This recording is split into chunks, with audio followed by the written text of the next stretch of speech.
একটা কথা প্রচলিত আছে, সংসার সুখের হয় রমণীর গুণে। আবার দেখা যায় এই সংসারে নানান অশান্তি বাধে রমণীর কারণেই। আপনি চাইলে এই ব্যাপারটাকে উল্টো করেও দেখতে পারেন।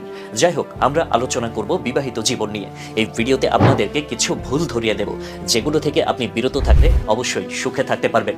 শীত চলে এসেছে, চারপাশে বিয়ের সারাই বাজবে, এটাই তো স্বাভাবিক।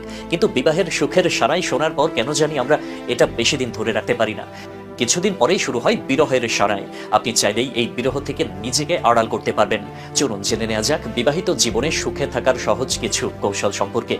স্বামী স্ত্রীর সম্পর্ক সুন্দর রাখার জন্য বিয়ের পরে কয়েকটি বিষয়ে খুব সতর্ক থাকতে হবে, যেগুলো ভুল করেও করা যাবে না। যদি করেন তাহলে আপনি পট খাবেন।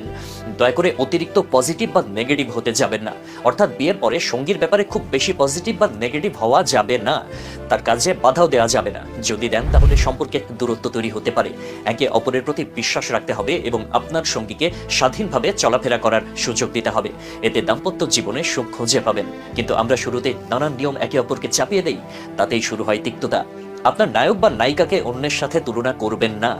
এটা মারাত্মক ভুল।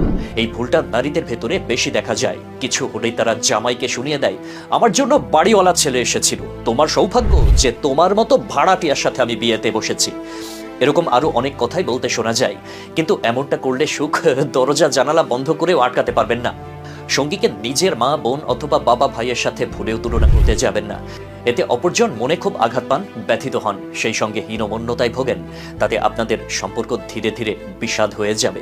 তাই জীবন সঙ্গীকে যেভাবে পেয়েছেন সেভাবে নিয়েই সারা জীবন সুখে থাকার চেষ্টা করুন। আরেকটা বিষয়, কোনো কিছু চাপিয়ে দিতে যাবেন না। নিজের যদি কোনো মতামত থাকে তাহলে সেটা সঙ্গীকে বোঝানোর চেষ্টা করুন। জোর করে চাপিয়ে দিয়ে নয়। সঙ্গীর মতামতকেও গুরুত্ব দিতে শিখুন।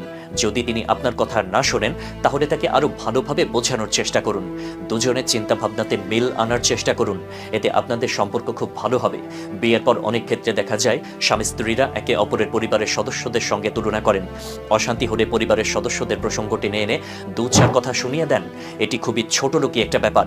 এতে করে দুই পরিবারের মধ্যে নানান ধরনের সমস্যা তৈরি হয়। এগুলো এড়িয়ে চলতে হবে। পরিশেষে বলবো, থার্ড পার্সনকে প্রশ্রয় দেবেন না। তাদের কথায় নিজেকে প্রভাবিত করবেন না। কারণ আপনাদের জীবনে তৃতীয় কাউকে প্রবেশ করালেন তো সম্পর্কে অশান্তি টেনে আনলেন। আর এই সমস্যা থেকে সহজে বের হতে পারবেন না আপনি। এটা খুবই বিপজ্জনক একটা ব্যাপার। এতে করে দুজনের বিচ্ছেদ পর্যন্ত ঘটে যেতে পারে। প্রিয় দর্শক, বিবাহ আল্লাহর দেয়া নিয়ামত।